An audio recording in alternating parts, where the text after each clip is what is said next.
আমি আজকে এই সভায় স্মরণ করছি বিএনপির প্রতিষ্ঠাতা স্বাধীনতা ঘোষক, যার হাত ধরে আপনাদের একদিন ডিপ্লোমাতে সম্মানিত করেছিলেন, যিনি কাজের ব্যবস্থা করেছিলেন, সেই শহীদ জিয়া রহমানের কথা আমি স্মরণ করছি, তার প্রতি শ্রদ্ধা জানাই। আমি বেগম খালেদা জিয়ার প্রতি শ্রদ্ধা জানাচ্ছি। আপসের নেত্রী, তিনি অবহেলিত মানুষের কথা বলেন। আমাদের অ্যাক্টিং চেয়ারপারসন জনাব তারেক রহমান, যিনি আগামী দিনে সরকার প্রধান হবে, এটাই সবাই এখন বিশ্বাস করে, দেশবাসী বিশ্বাস করে, এবং যার হাতের মধ্য দিয়ে আপনাদের এই যে দাবি দেওয়া, সেই দাবি মীমাংসা হবে বলে আমি বিশ্বাস করি।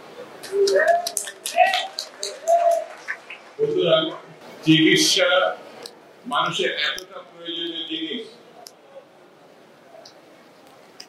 এটা অস্বীকার করে জীবন ধারণ করা খুব কঠিন। শিশুকাল জন্মের মুহূর্ত থেকে একেবারে যখন সে পৃথিবীতে আসে, আমরা এসেছিলাম,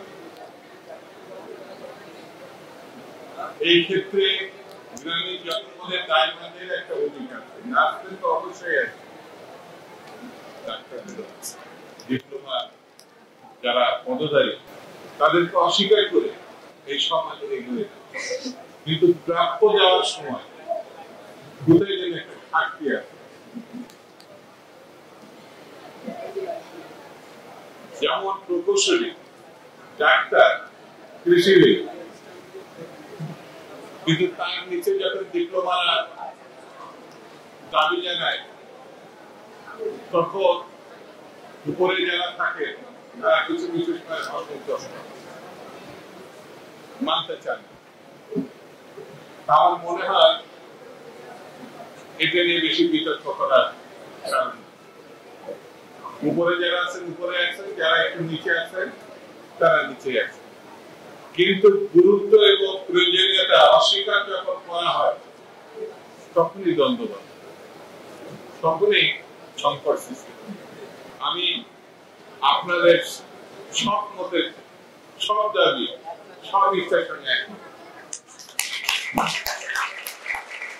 যদি আল্লাহ পাক মানেন আর আপনাদের সমর্থন থাকে, বিএনপি ক্ষমতায় যায় জনগণের ভোটে, জনাব তারেক রহমান সাহেব প্রধানমন্ত্রী হন, তাহলে সেই পার্টির একজন কর্মী হিসাবে এই কথা আপনাদের কাছে বলে যাচ্ছে, আপনাদের দাবি পূরণের যা যা করতে হয় আমরা করতে। দীর্ঘ 16টি বছর লড়াই হয়েছে, নেতা কর্মীরা শহীদ হয়েছে রাস্তায়, ছাত্ররা শহীদ হয়েছে। জুলাই এবং আগস্টের মূল কথা হচ্ছে স্বৈরতন্ত্রের পতন বিদায়। স্বৈরতন্ত্রের বিদায় হলে গণতন্ত্রের আগমন ঘটে, আর গণতন্ত্রের আগমন ঘটে গণতন্ত্রের উত্তরণের জন্য নির্বাচন ছাড়া কোনো বিকল্প পথ নাই। যদি আমরা নির্বাচনের বিরোধিতা করি, তাহলে স্বৈরতন্ত্রের পক্ষের শক্তি হিসাবে চিহ্নিত হবে। কারণ নির্বাচনের নামে ভণ্ডামি করেছে শেখ হাসিনা। 3টা নির্বাচন তিনি করেছেন, কিন্তু ওইগুলো নির্বাচন না, ভণ্ডামি নির্বাচন। আসো আমরা ঐক্যবদ্ধ থাকি, আসো আমরা বাংলাদেশে জনতার একটি সরকার প্রতিষ্ঠার জন্য মানুষের ভোটাধিকার ফিরিয়ে দেওয়ার দাবিতে ঐক্যবদ্ধ থাকি। এই ঐক্যবদ্ধ থাকার কোন বিকল্প না, এবং আমি নিশ্চিত 26শে ফেব্রুয়ারি মাসে সবকিছু ফয়সালা হয়ে যাবে, এবং সেটি নির্বাচনের মধ্যে